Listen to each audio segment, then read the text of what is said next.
ಆಗಬೇಕು. ಯಾಕೆಂದ್ರೆ ನೀವು ನಿಮ್ಮ ಹಕ್ಕನ್ನ ಕೇಳಕ್ಕಾಗ್ತಿರೋದನ್ನ ಈ ಹೋರಾಟದ ಮುಖಾಂತರ ಕೇಳ್ತಾ ಇದ್ವಿ. ದಯಮಾಡಿ ಎಲ್ಲರೂ ಆಗಮಿಸಬೇಕಂತ ತಮ್ಮಲ್ಲಿ ವಿನಂತಿಸ್ತೀನಿ. ಇದು ಜನಸಾಮಾನ್ಯರ ಹೋರಾಟ, ಸಾರ್ವಜನಿಕರ ಹೋರಾಟ.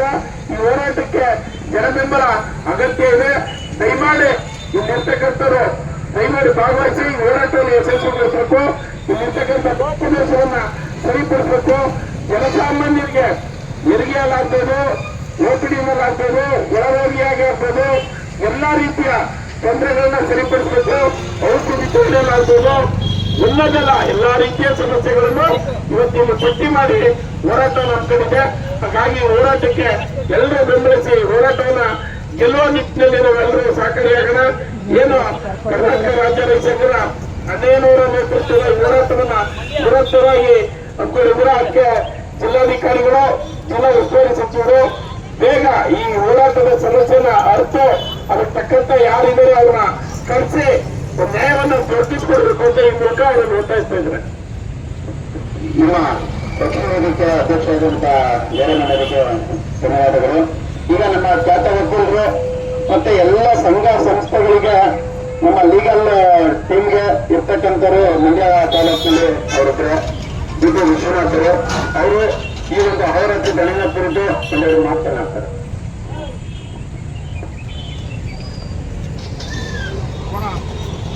ಎಲ್ಲ ಹಿರಿಯ ಕಿರಿಯ ಸಾಮಾಜಿಕ ಹೋರಾಟಗಾರರೇ, ಗೌರವ ಮಿತ್ರರೇ ಮತ್ತು ರೈತ ಸಂಘದ ಎಲ್ಲ ನನ್ನ ಮಿತ್ರರೇ ಮತ್ತು ಎಲ್ಲ ಪ್ರಗತಿಪರ ಸಂಘಟನೆಗಳ ಮಿತ್ರರೇ, ಆಸ್ಪತ್ರೆಯಲ್ಲಿ ನಡೀತಾ ಇರೋ ಭ್ರಷ್ಟಾಚಾರವನ್ನ ನಿಲ್ಲಿಸಬೇಕು ಅನ್ನುವ ನಿಟ್ಟಿನಲ್ಲಿ ಇವತ್ತು ಈ ಧರಣಿಯನ್ನ ಹಮ್ಮಿಕೊಳ್ಳಲಾಗಿದೆ. ಈ ಧರಣಿ ಶಾಂತಿಯುತ ಧರಣಿ ವಿರುದ್ಧ ಸರ್ಕಾರ, ಪ್ರಭುತ್ವ ಅಥವಾ ಪೊಲೀಸರು ಯಾವ್ದಾದ್ರೂ ಕೇಸುಗಳನ್ನ ದಾಖಲು ಮಾಡಿದ್ರೆ ಈ ಚಳವಳಿಗೆ ಸಂಬಂಧಪಟ್ಟಂಗೆ ನಮ್ಮ ಆಲ್ ಇಂಡಿಯಾ ಲಾಯರ್ಸ್ ಯೂನಿಯನ್ ಆ ಕೇಸುಗಳನ್ನ ಉಚಿತವಾಗಿ ನಡೆಸ್ಕೊಳ್ಳಲಿಕ್ಕೆ ಸಿದ್ಧವಿದೆ ಅನ್ನೋ ಮೊದಲ ಆಶ್ವಾಸನೆಯೊಂದಿಗೆ ನನ್ನ ಮಾತುಗಳನ್ನು ಶುರು ಮಾಡ್ತಿದೆ.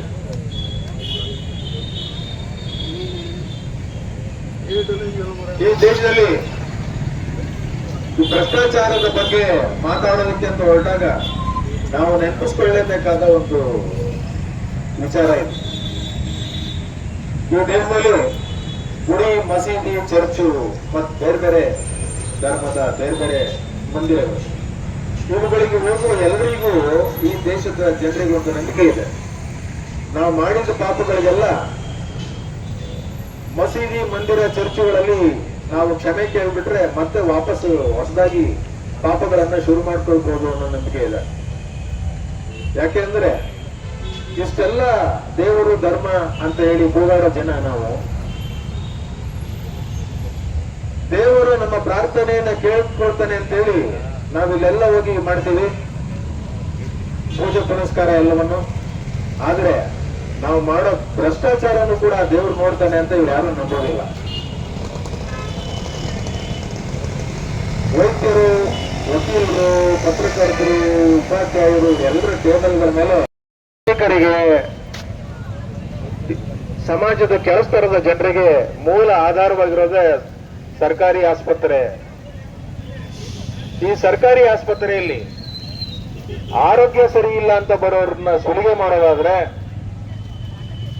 ಅವರಿಗೆ ಸರಿಯಾದ ಸೌಲಭ್ಯಗಳು ಇದ್ರೂ ಸೌಲಭ್ಯಗಳು ಸಿಗದೇ ಇರೋಂಗ್ ನೋಡ್ಕೊಳ್ಳೋದಾದ್ರೆ, ಸರ್ಕಾರದಿಂದ ಸಂಬಳ ತಗೊಂಡು ಆಸ್ಪತ್ರೆಯಲ್ಲಿ ಕೆಲಸ ಮಾಡದೆ ಖಾಸಗಿ ಆಸ್ಪತ್ರೆಗಳಲ್ಲಿ ಕೆಲಸ ಮಾಡಿಕೊಂಡು ಇಲ್ಲಿ ಅಟೆಂಡೆನ್ಸ್ ಸಂಬಳ ತಗೊಳ್ಳೋದಾದ್ರೆ ಅಂತವ್ರನ್ನ ನಾವು ಖಂಡಿಸಲೇಬೇಕು. ನಮ್ಗೆಲ್ರಿಗೂ ನಮ್ಮ ಮನಸ್ಸಿನ ಆಳದೊಳಗೆ ಒಂದು ಪ್ರಶ್ನೆ ಯಾವಾಗಲೂ ಇರುತ್ತೆ, ನಾವು ಈ ಪ್ರತಿಭಟನೆ ಮಾಡಿದ್ರೆ ಸರಿ ಹೋಗ್ಬಿಡ್ತದ ವ್ಯವಸ್ಥೆ ಅಂತ. ಒಂದು ಮಾತನ್ನ ನಾನು ಎಲ್ರಿಗೂ ನೆನಪಿಸ್ಬೇಕು ಸ್ನೇಹಿತರೆ, ಹಿಂದೆ ಹಿರಿಯರು ಇದಾರೆ ಅನ್ನೋ ಕಾರಣಕ್ಕೆ ಬೀಡಿ ಸಿಗರೆಟ್ ನ ಕದ್ದು ಮುಚ್ಚಿ ಸೇರ್ತಾ ಇದ್ರು. ಈಗ ಪ್ರಶ್ನೆ ಮಾಡೋರೇ ಇಲ್ಲ ಅನ್ನುವ ಕಾರಣಕ್ಕೆ ಭ್ರಷ್ಟಾಚಾರದ ವ್ಯಾಪಕತೆ ದಿನದಿಂದ ದಿನಕ್ಕೆ ದೊಡ್ಡದಾಗ್ತಾ ಹೋಗ್ತಿದೆ. ನಾವು ನಿರಂತರವಾಗಿ ಇಂಥ ಅಯೋಗ್ಯರನ್ನ ಪ್ರಶ್ನೆ ಮಾಡಲೇಬೇಕು, ಕತ್ತಿನ ಪಟ್ಟಿ ಹಿಡಿದು ಪ್ರಶ್ನೆ ಕೇಳಲೇಬೇಕು. ಇಲ್ಲದೆ ಹೋದ್ರೆ ಇವತ್ತು ಸಮಸ್ಯೆ ಇಲ್ಲಿ ಯಾರೋ ನಾವೆಲ್ಲ ಕುಳಿತಿರೋರ ಮನೆಯ ಸಂಬಂಧಿಕರು ನೆಂಟರು ಆಸ್ಪತ್ರೆ ಒಳಗೆ ಇಲ್ಲದೆ ಇರ್ಬೋದು. ನಮ್ಮ ಮನೆಯವರ ಜನ ಅಲ್ಲಿದ್ದಾಗ ನಮ್ಗೆ ಈ ಪರಿಸ್ಥಿತಿ ಎದುರಾದರೆ ನಮ್ಗೆ ಏನಾಗುತ್ತೆ ಅನ್ನೋದನ್ನ ನಮ್ಮ ಮನಸ್ಸಲ್ಲಿ ಇಟ್ಕೊಂಡು ನಾವು ಇಂಥ ಪ್ರತಿಭಟನೆಗಳನ್ನ ನಿರಂತರವಾಗಿ ಹತ್ಕೊಳ್ಬೇಕು.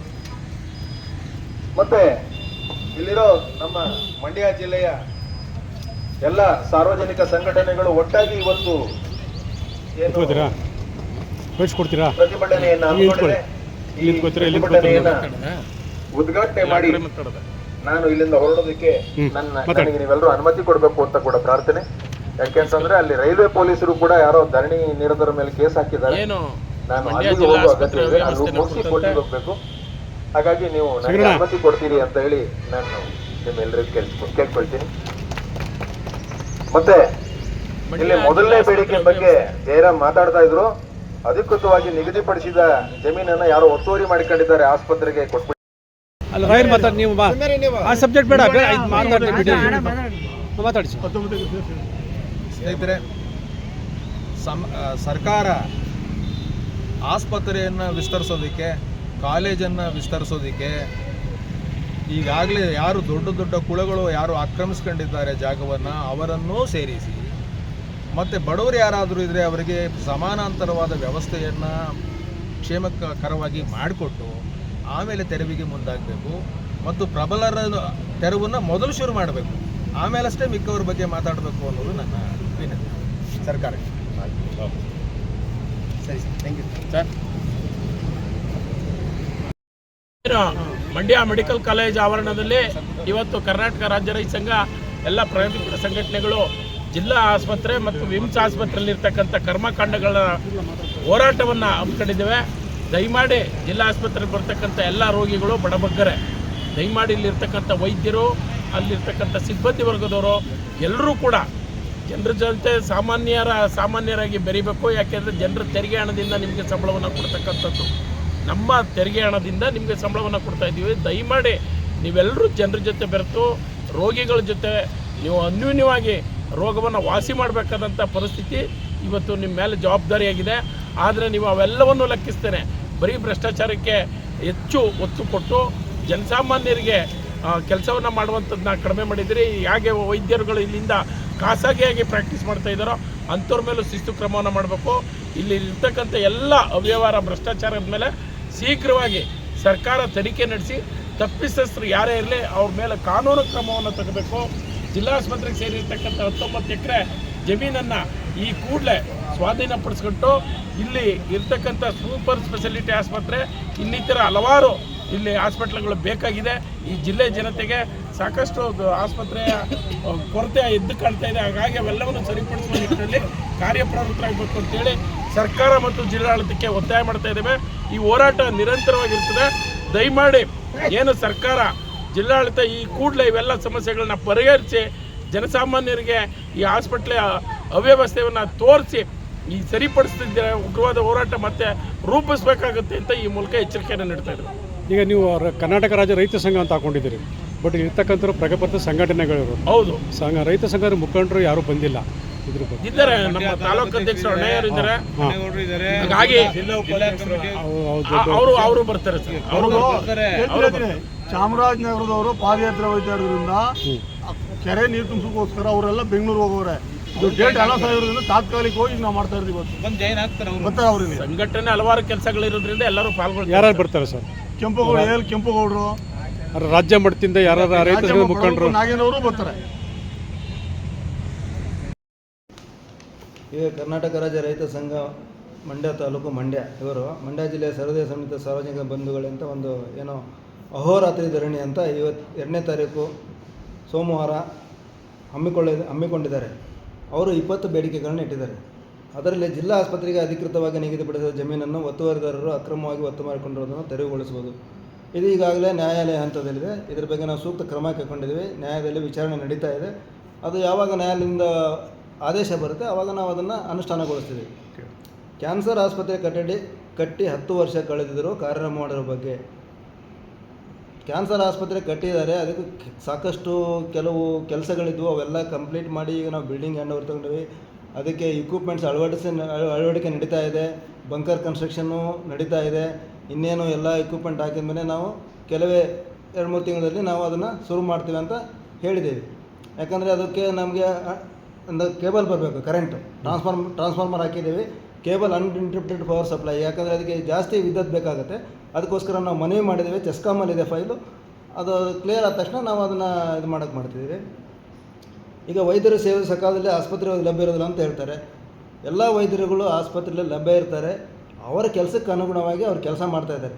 ಯಾವಾಗಲೂ ಜೂನಿಯರ್ ಇರ್ತಾರೆ, ಸೀನಿಯರ್ ಇರ್ತಾರೆ ಅಂತ ಜೂನಿಯರ್ ನೋಡಿಬಿಟ್ಟು ಸೀನಿಯರ್ಗೆ ಹೇಳಿದ ಮೇಲೆ ಆಪರೇಷನ್ ಆಗಲಿ, ಪೇಷಂಟ್ಗಳನ್ನಾಗಲಿ ಎಲ್ಲ ವೈದ್ಯರುಗಳು ಸರಿಯಾಗಿ ಕೆಲಸ ಮಾಡ್ತಾಯಿದ್ದಾರೆ. ಅದರಲ್ಲಿ ಏನೂ ಆಸ್ಪತ್ರೆ ಇಲ್ಲ. ಮತ್ತು ಇದು ಮಕ್ಕಳ ಆಸ್ಪತ್ರೆ ಉದ್ಘಾಟನೆ ಆಗಿ 6 ತಿಂಗಳಾದರೂ ಬಳಕೆ ತರಬೇಕು. ಇದು ನಮಗೆ ಸಂಬಂಧಪಟ್ಟಿರೋದಿಲ್ಲ. ಮಕ್ಕಳ ಆಸ್ಪತ್ರೆ ಇದು DHO ಆಫೀಸ್ ಆ ಕಡೆಯಿಂದ ಬರ್ತದೆ, ಅದು ನಮಗೆ ಸಂಬಂಧ ಇಲ್ಲ. ಹಾಗೂ ಕಚೇರಿ ಅಧೀಕ್ಷಕ ಚಂದ್ರಶೇಖರ್ ನಾಗರಿಕ ಹಲ್ಲೆ ನಡೆದು ಕ್ರಮ ಕೈಗೊಳ್ಳಿರೋದು ಹಾಗೂ ಅವರ ನಕಲಿ ದಾಖಲೆಯನ್ನು ಸೃಷ್ಟಿಸಿ ಹುದ್ದೆ ಪಡೆದು AG ಆ್ಯಕ್ಟ್ನಲ್ಲಿ ವರದಿಯಾಗಿದೆ ಅಂತ ಹೇಳಿದ್ದಾರೆ. ಇದು ಆಲ್ರೆಡಿ ಗೌರ್ಮೆಂಟಲ್ಲಿ ನೋಡಿದ್ದಾರೆ. DPR ಇಂದನೇ ಅವ್ರಿಗೆ ಪ್ರಮೋಷನ್ ಸಿಕ್ಕಿದೆ, ಅದು ಗೌರ್ಮೆಂಟಲ್ಲಿದೆ. ಪ್ಲಸ್ ಅವರು ನಾಗರಿಕನ ಹಲ್ಲೆ ಮೇಲೆ ಹೇಳಿದರೆ ಅದು FIR ಮಾಡಿದ್ದಾರೆ, ಅದು ಅವರು ಸಮಜಾಯಿಸಿ ಇಬ್ಬರು ಕೊಟ್ಕೊಂಡಿದ್ದಾರೆ. ಅದ್ರ ಮುಂದೆ ಏನಾಯಿತು ತನಿಖಾ ವರದಿ ನಡೀತಾ ಇದೆ. ಅವಧಿ ಮುಗಿದ ಔಷಧಿಗಳನ್ನು ಬಳಸಿರೋ ಬಗ್ಗೆ ಗಂಭೀರವಾದ ಅಪರಾಧವಾಗಿದೆ. ಇದು ಯಾವುದೋ ಆ ಥರ ಅವಧಿ ಮುಗಿದ ಔಷಧಿನ ನಾವು ಉಪಯೋಗಿಸೋಕ್ಕೆ ಬರೋಲ್ಲ. ಯಾವುದೇ ಔಷಧಿಗಳಿದ್ದರೂ 3 ತಿಂಗಳ ಅವು ಎಕ್ಸ್ಪೈರ್ ಇತ್ತಂದರೆ ಅದ್ರ ಮುಂಚೆನೇ ನಾವು ಅದನ್ನು ಚೇಂಜ್ ಮಾಡಿಸ್ಕೊಡ್ತೀವಿ. ಕೆಲವು ಮೊನ್ನೆ ಲೋಕಾಯುಕ್ತಿದ್ದಾಗ ಸಿಕ್ಕಿದಾವೆ ಅಂತ ಹೇಳಿದ್ರೆ ಅದು ನಮ್ಮ ಆಸ್ಪತ್ರೆಯಿಂದ ತರಿಸಿರೋ ಔಷಧಿಗಳಲ್ಲ, ಅದು ಬೇರೆ ಎಲ್ಲೋ ಬ್ಯಾಚಿಂದ ಬಂದಿದೆ. ಅದನ್ನೆಲ್ಲ ನೋಡಿದ್ದೀವಿ ಮತ್ತು ಲೋಕಾಯುಕ್ತಿಗೆ ವರದಿ ಕೂಡ ಕೊಟ್ಟಿದ್ದೀವಿ. ಔಷಧಿ ಮತ್ತು ಸಿಬ್ಬಂದಿಗಳ ಡಿಜಿಟಲ್ ಡಿಸ್ಪ್ಲೇ ಮಾಡಿಸಲು ಆಗ್ರಹ ಅಂತ ಹೇಳಿದ್ದಾರೆ. ಡಿಜಿಟಲ್ ಡಿಸ್ಪ್ಲೇ ಮಾಡೋಕ್ಕೆ ನಾವು ತೊಗೊಂಡು ಮಾಡ್ತೀವಿ ಅದನ್ನು. ಕೆಲವು ಸರ್ಕಾರಿ ಸೇವಾನಿರತ ವೈದ್ಯರು ಖಾಸಗಿ ಆಸ್ಪತ್ರೆಗೆ ನಡೆಸಿರೋ ಬಗ್ಗೆ ವೈದ್ಯರ ಲೈಸೆನ್ಸ್ ರದ್ದುಪಡಿಸಲು ಆಗ್ರಹಿಸಿ. ಕೆಲವು ಅಂದರೆ ಅವಧಿ ಅಂತರ, ನಮ್ಮ ಆಸ್ಪತ್ರೆ ಅವಧಿ ನಂತರ ಅವರು ಪರ್ಮಿಷನ್ ತೊಗೊಂಡಿರ್ತಾರೆ, ಅವರು ಖಾಸಗಿ ಆಸ್ಪತ್ರೆಯಲ್ಲಿ ಕೆಲಸ ಮಾಡೋಕ್ಕೆ ಅವ್ರಿಗೆ ಹಕ್ಕಿದೆ. ಯಾರು NPA ತೊಗೊಂಡಲ್ಲ ಅವರು ಇಲ್ಲಿ ಪ್ರಾಕ್ಟೀಸ್ ಮಾಡ್ತಾಯಿಲ್ಲ. ತಜ್ಞ ವೈದ್ಯರೇ ಕೇವಲ ವೈದ್ಯಕೀಯ ವಿದ್ಯಾರ್ಥಿ ಹೊರ ರೋಗಿಗಳಿಗೆ ಚಿಕಿತ್ಸೆ, ವೈದ್ಯಕೀಯ ವಿದ್ಯಾರ್ಥಿಗಳಿಂದ ಯಾರೂ ನಾವು ಚಿಕಿತ್ಸೆ ಕೊಡ್ಸೋಕ್ಕಾಗಲ್ಲ. ಯಾರೋ MD MS ಮಾಡಿದಾರಷ್ಟೇ, ಅವರು ಸ್ನಾತಕೋತ್ತರ ವಿದ್ಯಾರ್ಥಿಗಳಿರ್ತಾರೆ, ಇಲ್ಲ ಇಂಟರ್ನ್ಗಳಿರ್ತಾರೆ, ಅವರು ಕಲಿತಾ ಇರ್ತಾರೆ. ಅವರು ನೋಡಿಬಿಟ್ಟು ಸೀನಿಯರ್ ಇಲ್ದೇ ಯಾವುದೇ ಚಿಕಿತ್ಸೆ ಆಗಲಿ ಇದನ್ನು ಕೊಡೋಕ್ಕೆ ಬರೋಲ್ಲ. ಅದಕ್ಕೆಲ್ಲ ಹಿರಿಯ ವೈದ್ಯರುಗಳೇ ಹೊಣೆಗಾರರಾಗಿರ್ತಾರೆ. ಸೊ ನಾವು ರೌಂಡ್ ದ ಕ್ಲಾಕು ಡ್ಯೂಟಿ ಹಾಕಿರ್ತೀವಿ ಹಿರಿಯ ವೈದ್ಯರಿಗೆ, ಅವರ ಮಾರ್ಗದರ್ಶನದಲ್ಲೇ ವೈದ್ಯರು ಕೆಲಸ ನಿರ್ವಹಿಸ್ತಾ ಇರ್ತಾರೆ. ಜಿಲ್ಲಾ ಆಸ್ಪತ್ರೆಯಲ್ಲಿ ಕಾರ್ಯನಿರತ ವಾಹನಗಳನ್ನು ಅಧಿಕೃತವಾಗಿ ಬೇರೆ ನಗರಗಳಿಗೆ ತೆಗೆದುಕೊಳ್ಳುತ್ತಿರುವುದನ್ನು ವಿರೋಧಿಸಿ. ಇದು ಯಾವುದು ಅಂತ ಹೇಳಿದರೆ ನಾವು ಅದನ್ನು ಕರೆಕ್ಟ್ ಅನಧಿಕೃತವಾಗಿ ಯಾವ ವಾಹನಗಳನ್ನು ತೊಗೊಂಡು ಹೋಗ್ತಾ ಇಲ್ಲ. ಇದುವರೆಗೂ ಏನಾದ್ರು ಕೋರ್ಟ್ ಕೆಲಸ ಆ ಕೆಲಸ ಇದ್ದಾಗ ನಾವೇ ಅದಕ್ಕೆ ಕೊಟ್ಟಿರ್ತೀವಿ, ಅದು ತೊಗೊಂಡೋಗಿರ್ತಾರೆ ಅಷ್ಟೇ. ಅದರ್ವೈಸ್ ಅನಧಿಕೃತವಾಗಿ ಯಾವುದು ವಾಹನಗಳನ್ನು ತೊಗೊಂಡು ಹೋಗ್ತಾ ಇಲ್ಲ. ಹೊರಗುತ್ತಿಗೆ ಮತ್ತು ನೇಮಕಾತಿಯಲ್ಲಿ ಭ್ರಷ್ಟಾಚಾರ ಬಗ್ಗೆ ತನಿಖೆ ಒತ್ತಾಯಿಸಿ. ಯಾವ ಹೊರಗುತ್ತಿಗೆಯಲ್ಲಿ ಯಾವುದು ಭ್ರಷ್ಟಾಚಾರ ಆಗಿರಲ್ಲ, ಅದೇನು ಕಂಡು ಬಂದರೆ ಅದ್ರ ಬಗ್ಗೆ ಕಂಪ್ಲೇಂಟ್ ಇದು ಕೊಟ್ಟರೆ, ನಮಗೆ ಪ್ರೂಫ್ ಕೊಟ್ಟರೆ ನಾವು ಅದನ್ನು ಸರಿಪಡಿಸ್ತೀವಿ. ಸಿವಿಲ್ ಕಾಮಗಾರಿ ಅಭಿವೃದ್ಧಿ ಹೆಸರಲ್ಲಿ ಫೈನಾನ್ಸ್ ಕಮಿಟಿ ತೀರ್ಮಾನ ವಿರೋಧಿಸಿ. ಈ ಥರ ಯಾವುದೂ ಆಗಿರೋದಿಲ್ಲ, ನೀವು ನೋಡ್ಕೋಬೋದು. FC ತೊಗೊಂಡೇ ನಾವು ಮುಂದುವರಿಸ್ಬೇಕಾಗುತ್ತೆ. ಆಮೇಲೆ ಜಿಲ್ಲಾಧಿಕಾರಿಗಳ ಸಮಕ್ಷಮದಲ್ಲಿ ಎಲ್ಲ ಇದನ್ನು ತೋರಿಸ್ಬಿಟ್ಟೆ ಆಮೇಲೆ ನಾವು ಕೆಲವು ನಿಂತಿದ್ವು ಆ ಕಾಮಗಾರಿಗಳನ್ನು ಮುಂದುವರಿಸಿದ್ದೇವೆ ಅಷ್ಟೇ. ಹೊಸದಾಗಿ ಯಾವ ಕಾಮಗಾರಿಗಳನ್ನು ಮಾಡಿಲ್ಲ. ಅವಶ್ಯಕತೆಯಲ್ಲಿ ತಗೊಂಡು ಮಾಡಿದ್ದೇವೆ ಅಷ್ಟೇ, ಯಾವುದೂ ಇವ್ರ ಥರ ಹೇಳ್ದಂಗಿಲ್ಲ. ಕಳೆದ 2 ವರ್ಷಗಳಿಂದ ನರ್ಸ್ಗಳ ಅಧಿಕೃತ ವರ್ಗಾವಣೆ ದಂಧೆ ತನಿಖೆ ಮಾಡಲು ಆಗ್ರಹಿಸಿ. ನರ್ಸ್ಗಳು ಇಲ್ಲಿಂದ ಒಂದು 56 ಜನ ಟ್ರಾನ್ಸ್ಫರ್ ಆಗಿ ಹೋಗಿದ್ದಾರೆ. ಅದೇನಿದ್ರು ಮೇಲಿಂದ ಬಂದಿದೆ, ಅವರ ಆದೇಶವನ್ನು ನಾವು ಪಾಲಿಸಿರ್ತೀವಿ ಅಷ್ಟೇ. ಇದರಲ್ಲಿ ನಾವೇನೋ ಅನಧಿಕೃತವಾಗಿ ಯಾರು ಟ್ರಾನ್ಸ್ಫರ್ ಮಾಡೋಕ್ಕೆ ಬರೋದಿಲ್ಲ. 32 ಲೋಕಾಯುಕ್ತ ದಾಖಲೆ ವರ್ಷಗಳ ಕಳೆದರೂ ಪ್ರಭಾರ ನಿರ್ದೇಶಕರನ್ನು ಮುಂದುವರಿಸಿರುವುದು ಭ್ರಷ್ಟಾಚಾರ ಮತ್ತು ಅವ್ಯವಹಾರ ನೀಡುವುದು ಆಸ್ಪತ್ರೆಯ ವೈಫಲ್ಯಕ್ಕೆ ಕಾರಣವಾಗಿದೆ. ಕೂಡಲೇ ಪ್ರಭಾರ ತೆರವು ಮಾಡಿ ಅರ್ಹ ಅಧಿಕಾರಿಯನ್ನು ಹೆಸರಿದೆ. ಸೊ ಇದರಲ್ಲಿ ಯಾವುದು ಭ್ರಷ್ಟಾಚಾರ ಅಂತ ತೋರಿಸಲಿ ಅವರು, ನಾವು ಅದರ ಬಗ್ಗೆ ಬೇಕಾದ ತನಿಖೆ ಮಾಡಿ. ಉನ್ನತ ಸ್ಥಾನದಲ್ಲಿರುವ ಮೇಲಾಧಿಕಾರಿ ಸ್ಥಾನದಲ್ಲಿರುವುದು, ನಾವಂತೂ ಉನ್ನತ ಸ್ಥಾನದಲ್ಲಿರಲಿಲ್ಲ, ಇಲ್ಲೇ ಮನೆ ಮಾಡ್ಕೊಂಡಿದ್ದೀವಿ ಅಶೋಕನಗರದಲ್ಲಿ, ನೀವು ನೋಡಿದ್ದೀರಾ. ತುರ್ತು ವೈದ್ಯಕೀಯ ಘಟಕ ಅತಿ ಕಿರಿದಾಗಿದ್ದು ಇದಕ್ಕೆ ನಾವು ಮೆಮೊರಾಂಡಮ್ ಕೊಟ್ಟಿದ್ದೇವೆ. ಒಂದು 9 ಕೋಟಿ ಇದೆ. ನಾವು ಮಾನ್ಯ ಸಚಿವರ ಗಮನಕ್ಕೂ ಹಾಗೂ ಮಾನ್ಯ MLA ಅವ್ರ ಗಮನಕ್ಕೂ ತಂದಿದ್ದೇವೆ. ನಮ್ಮದು ತುರ್ತು ಚಿಕಿತ್ಸೆ ಭಾಳ ಸಣ್ಣದಿದೆ, ಅದನ್ನು ಸ್ವಲ್ಪ ಅಗಲ ಮಾಡಬೇಕು ಅಂತ ಗಮನಕ್ಕೆ ತಂದಿದ್ದೀವಿ. ಶಾಸಕರಿಗೂ ಗಮನಕ್ಕೆ ತಂದಿದ್ದೀವಿ. ರೋಗಗಳಿಂದ ಹೆಚ್ಚುವರಿ ಹಣ ವಸೂಲಿ ಮಾಡುತ್ತಿರೋ ಬಗ್ಗೆ ಮತ್ತು ಬಿಲ್ನ ಬಗ್ಗೆ, ಇದ್ರ ಬಗ್ಗೆ ಯಾವುದೂ ದೂರ ದಾಖಲಾಗಿಲ್ಲ. ದಾಖಲಾಗಿದ್ದರೆ ಅದನ್ನು ಪರಿಶೀಲಿಸಿ ಅದ್ರ ಬಗ್ಗೆ ಏನು ಸೂಕ್ತ ಕ್ರಮ ತೆಗೆದುಕೊಳ್ಳಬೇಕು ತಗೊಳ್ತೀವಿ. ರೋಗಿಗಳನ್ನು ಖಾಸಗಿ ಆಸ್ಪತ್ರೆಗಳಿಗೆ ನಿಯಮ ಬಾಹಿರವಾಗಿ ಕಳಿಸ್ತಿರುವುದು, ಆಸ್ಪತ್ರೆಗೆ ವಸ್ತುಗಳನ್ನು ನೀಡದೆ ಖಾಸಗಿ ಮೆಡಿಕಲ್ಗೆ ಬರೆದು ಕಳಿಸೋದು, ಇದ್ರ ಬಗ್ಗೆ ಕೂಡ ಅವರು ಏನಾದರೂ ನಮಗೆ ಪ್ರೂಫ್ ಕೊಟ್ಟರೆ ಅದ್ರ ಬಗ್ಗೆ ಕೂಡ ತನಿಖೆ ನಡೀತೀವಿ. ಯಾವಾಗ ಆಸ್ಪತ್ರೆಗೆ ಕರ್ಕೊಂಡು ಹೋಗಿದ್ರು, ಹಿಂಗೆ ಮಾಡಿದರು, ಇದೇ ವೈದ್ಯರು ಕರ್ಕೊಂಡು ಹೋಗಿದ್ರು ಅಂತ ನಮಗೆ ಕೊಟ್ಟರೆ ನಾವು ಸೂಕ್ತವಾದ ಕಾನೂನು ಕ್ರಮ ತಗೊಳ್ತೀವಿ. ಆಸ್ಪತ್ರೆ ಆಗಿರುವ ವೈದ್ಯರುಗಳು, ನರ್ಸ್ಗಳು, ಡಿ ಗ್ರೂಪ್ ನೌಕರ ವಸತಿಗಳನ್ನು ಅಕ್ರಮವಾಗಿ ಪಡೆದಿರುವ ಸಿಬ್ಬಂದಿಗಳನ್ನು ತೆರವುಗೊಳಿಸಲು ಆಗ್ರಹಿಸಿ ಈಗಾಗಲೇ ಅಕ್ರಮವಾಗಿರೋರಿಗೆ ನಾವು ನೋಟಿಸ್ ಕೊಟ್ಟಿದ್ವಿ ಮೊದಲೇ ನಾನು ಬಂದ ತಕ್ಷಣ. ಅವರು ಏನು ಮಾಡ್ತಾರೆ, ಈಗ ಒಬ್ಬ ಗ್ರೂಪ್ ಡಿ ಡ್ರೈವರ್ ಅವ್ರದ್ದು ಕೋರ್ಟ್ಗೆ ಹೋಗಿ ಸ್ಟೇ ತಂದಿದ್ದಾರೆ. ಸೊ ಕೋರ್ಟಲ್ಲಿರುವಾಗ ನಾವು ಅದನ್ನು ಏನು ಮಾಡೋಕ್ಕಾಗಲ್ಲ, ಕೋರ್ಟ್ನ ಆದೇಶ ಬಂದ ತಕ್ಷಣ ಅದನ್ನು ಪಾಲಿಸ್ತೀವಿ. ಮೆಡಿಕಲ್ ಬೋರ್ಡ್ ಹಗರಣದ ಬಗ್ಗೆ ಉನ್ನತ ಮಟ್ಟದ ತನಿಖೆ ಆಗ್ರಹಿಸಿ. ಇದು ಗೊತ್ತಿಲ್ಲ, ಇದನ್ನೇನಾದ್ರು ಅವರು ನಮಗೆ ದಾಖಲಾತಿ ಕೊಟ್ಟರೆ ಅದ್ರ ಬಗ್ಗೆ ಕೂಡ ನಾವು ಕ್ರಮ ಕೈಗೊಳ್ತೀವಿ. ಕಳೆದ ವರ್ಷ 7 ಕೋಟಿ ಅಕ್ರಮವಾಗಿ ಔಷಧಿ ನೇರ ಖರೀದಿ ಬಗ್ಗೆ ಇದು ಯಾವುದೂ ನಡೆದಿಲ್ಲ, ಯಾವುದೂ ಅಕ್ರಮವಾಗಿ ಮಾಡಿಲ್ಲ. ಎಲ್ಲ ಅವಶ್ಯಕತೆ ಇದ್ದಾಗ ಮಾತ್ರ ನಾವು ಮೇಲಾಧಿಕಾರಿ ಗಮನಕ್ಕೆ ತಂದೆ ತೊಗೊಂಡಿರ್ತೀವಿ. ನಾವು ಯಾವುದು ತೊಗೊಳಕ್ಕೆ ಹಕ್ಕಿಲ್ಲ ಆ ಥರ. 7 ಕೋಟಿ 3 ಅಕ್ಷರ ನರ್ಸ್ಗಳ ವಸತಿ ಗೃಹ ನಿರ್ಮಾಣವಾಗಿದ್ದು 3 ವರ್ಷದ ಹಂಚಿಕೆ ಮಾಡಿದೆ ಭ್ರಷ್ಟಾಚಾರದ ಬಗ್ಗೆ. ಈಗಾಗಲೇ ತಮಿಳುನಾಡಲ್ಲಿ ವಸತಿ ಗೃಹ ಇದೆ ನರ್ಸ್ಗಳದ್ದು, ಅದನ್ನು ನಾವು ಪರಿಶೀಲನೆ ಮಾಡಿದ್ದೀವಿ. ಅಲ್ಲಿ ಏನಾಗಿದೆ ಅಂದರೆ, ಮೊದಲು ಹಳೆ ಟೈಮಲ್ಲಿ ಅದು ಹ್ಯಾಂಡ್ ಓವರ್ ಮಾಡಿದಾಗ ಮುಂದೆ ಅಲರ್ಟ್ ಮಾಡದೇ ಇದ್ದಾಗ ಅಲ್ಲಿ ನೋಡಿದ್ರೆ ಅಲ್ಲೆಲ್ಲ ಕೇಬಲ್ಗಳನ್ನ ಎಲ್ಲ ಕಿತ್ಕೊಂಡು ಹೋಗಿದ್ದಾರೆ. ಅದನ್ನೆಲ್ಲ ಸರಿಪಡಿಸೋಕ್ಕೆ ಆಲ್ರೆಡಿ ಒಂದು ರೂಪುರೇಷೆ ಮಾಡಿದ್ದೀವಿ. ಅದೇನಾರು ಸ್ಯಾಂಕ್ಷನ್ ಆಗಿ ರೆಡಿ ಆದ ತಕ್ಷಣ ನಾವು ಅದಕ್ಕೆ ಎಲೆಕ್ಟ್ರಿಸಿಟಿ ಎಲ್ಲ ಕೊಡಿಸಿ ಹಂಚನೆ ಮಾಡ್ತೀವಿ. ಆಲ್ರೆಡಿ ನಾವು ಸೀನಿಯಾರಿಟಿ ಪ್ರಕಾರ ಲಿಸ್ಟ್ ಕೂಡ ಮಾಡಿದ್ದೀವಿ ನರ್ಸ್ಗಳು. ಮಂಡ್ಯ ಜಿಲ್ಲಾ ಆಸ್ಪತ್ರೆ ಹಾಗೂ ವೈದ್ಯಕೀಯ ವಿಜ್ಞಾನ ಸಂಸ್ಥೆಯಲ್ಲಿ ಸಿವಿಲ್ ಕಾಮಗಾರಿಗಳ ನೇಮಕಾತಿ ಹಗರಣ, ಅಕ್ರಮ ಔಷಧಿಗಳ ಖರೀದಿ ಹಗರಣ, ಕಡತಗಳ ಕಳ್ಳತನ, ಇವಕ್ಕೆಲ್ಲ ನಾವು ಸೂಕ್ತ ದಾಖಲಾತಿ ಕೊಟ್ಟಲ್ಲಿ ಇದ್ರ ಬಗ್ಗೆ ನಾವು ಕ್ರಮ ವಹಿಸ್ತೀವಿ. ಜಿಲ್ಲಾಸ್ಪತ್ರೆಯಲ್ಲಿ ಪಾಳಿಯಲ್ಲಿ ಕರ್ತವ್ಯ ತಜ್ಞ ವೈದ್ಯರು, ಅತಿಥಿ ವೈದ್ಯರು ಮತ್ತು ಶಿಷ್ಯರು ನಾಮಫಲಕದಲ್ಲಿ ದಿನಪ್ರತಿ ಪ್ರಕಟಿಸಿರುತ್ತದೆ. ದಿನಾಲ ನಾವು ಅಲ್ಲಿ ಬೋರ್ಡಲ್ಲಿ ಹಾಕಿರ್ತೇವೆ. ಕ್ಯಾಶುಯಾಲಿಟಿಯಲ್ಲಿ ಎಲ್ಲರದ್ದು ಹೆಸರು ಇರ್ತದೆ, ಶಿಶುಗಳು ಇರ್ತದೆ, ಗ್ರೂಪ್ ಡಿ ಇರ್ತದೆ, ಸ್ಟಾಫ್ಗಳದ್ದಿರ್ತದೆ, ಎಲ್ಲರದ್ದು ಇರ್ತದೆ. ಕರ್ತವ್ಯ ನಿರತ ವೈದ್ಯರು ಮತ್ತು ಕಲಿಕಾ ವೈದ್ಯರು ಯಾರು ಎನ್ನುವುದೇ ರೋಗಿಗಳಿಗೆ ತಿಳಿಯುತ್ತಿಲ್ಲ. ಎಲ್ಲರಿಗೂ ನೇಮ್ ಪ್ಲೇಟ್ ಹಾಕೋಕ್ಕೆ ಹೇಳಿದ್ದೀವಿ. ಕರ್ತವ್ಯ ನಿರತ ವೈದ್ಯರುಗಳಿಗೆ ಅವ್ರು ಹಾಕ್ಕೊತಾ ಇದ್ದಾರೆ. ಏಪ್ರಿಲ್ ಹಾಕೋಣಕ್ಕೆ ನಾವು ಸೂಕ್ತ ಸಲಹೆ ಕೊಟ್ಟಿದ್ದೇವೆ. ಇಷ್ಟೆಲ್ಲ ಕೇಳಿದ್ದಾರೆ, ಇದಕ್ಕೆಲ್ಲ ನಾವು ಸೂಕ್ತ ಕ್ರಮ ತಗೊಂಡಿದ್ದೇವೆ.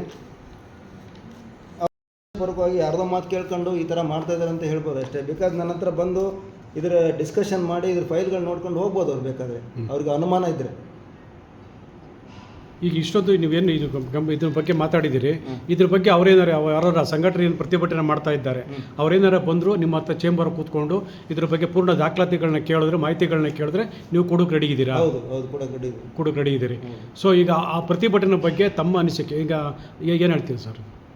ಈ ಪ್ರತಿಭಟನೆ ಮಾಡೋದು ಯಾವ್ದಾದ್ರು ಸೂಕ್ತ ಕಾರಣಗಳಿದ್ರೆ ಮಾಡಬೇಕು. ಇದರಲ್ಲಿ ಯಾವುದೇ ಕಾರಣಗಳು ಇಲ್ಲದೆ ಸುಮ್ಮನೆ ನೋಡಿ, ಇವೆಲ್ಲ ನೀವು ತಿಳಿದಂಗೆ ಇದು ಯಾವುದೋ ರೋಗಿಗಳು ಅದು ಮಾಡಿದ ಇದು ಮಾಡಿದ, ಅದಕ್ಕೆ ಸೂಕ್ತ ದಾಖಲೆಗಳನ್ನು ಕೊಡಲಿ. ದಾಖಲೆ ಕೊಟ್ಟರೆ ನಾವು ಕಾನೂನು ಪ್ರಕಾರ ಕ್ರಮ ಕೈಗೊಳ್ತೀವಿ. ಸೊ ಈಗ ಅವ್ರು ಪ್ರತಿಭಟನೆ ಮಾಡ್ತಾ ಇರೋದ್ರಿಂದ ಇಲ್ಲಿ ಪೇಷಂಟ್ಗಳಿಗೆ ಮತ್ತು ನಿಮಗೆ ಜಿಲ್ಲಾ ಆಸ್ಪತ್ರೆ ಆವರಣದಲ್ಲಿ ಮಾಡ್ತಾ ಇರೋದ್ರಿಂದ ಯಾವುದೇ ರೀತಿ ತೊಂದರೆ ಅದು ಏನಾರು ಯಾವ ತೊಂದರೆನೂ ಆಗ್ತಾಯಿಲ್ಲ. ನಾವೆಲ್ಲನೂ ಬಂದೋಬಸ್ತ್ ಮಾಡಿದ್ದೇವೆ. ರೋಗಿಗಳನ್ನ ನೋಡ್ಕೊಳ್ಳೋಕ್ಕೂ ವೈದ್ಯರಿಗೆ ಎಲ್ಲರಿಗೂ ಹೇಳಿದ್ದೇವೆ. ಸೂಕ್ತ ಕ್ರಮ ಕೈಗೊಂಡಿದ್ದೀವಿ. ರೋಗಿಗಳಿಗೆ ತೊಂದರೆ ಆಗಂತ ಸೂಕ್ತ ಕ್ರಮ ಕೈಗೊಂಡಿದ್ದೀವಿ.